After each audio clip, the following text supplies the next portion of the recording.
Emily had always been a perfectionist. She had high standards for herself and worked tirelessly to achieve them. She was a straight-A student, a talented musician, and a star athlete. But despite her many accomplishments, Emily struggled with feelings of inadequacy and low self-esteem. It wasn't until Emily started college that her struggles with self-love began to intensify. The pressure to succeed in a new environment and the constant comparison to her peers left her feeling overwhelmed and insecure. She began to question her worth and her abilities, and soon her anxiety spiraled out of control. Emily's roommate, Sophie, noticed that something was wrong. She urged Emily to seek help and offered to go with her to the counseling center on campus. Emily was hesitant at first, but eventually agreed to go.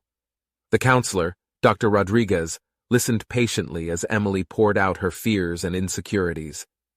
Through their conversations, Dr. Rodriguez helped Emily realize that her negative self-talk was rooted in a deep-seated belief that she was never good enough.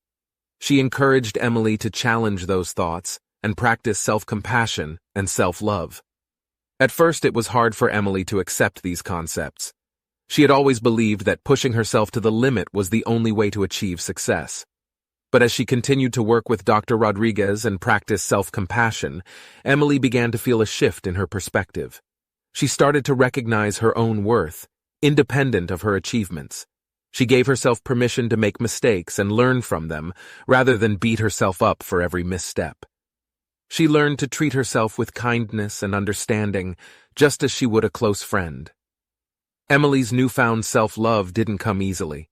There were still moments when her old patterns of self-criticism resurfaced, but each time she reminded herself of the progress she had made and the tools she had learned to combat those negative thoughts.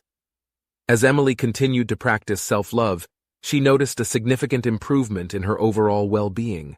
Her anxiety decreased, and she felt more confident and secure in herself.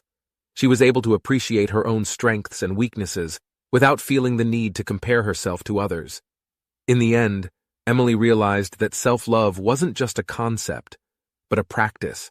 It was something she needed to work on every day in order to cultivate a healthy and positive relationship with herself.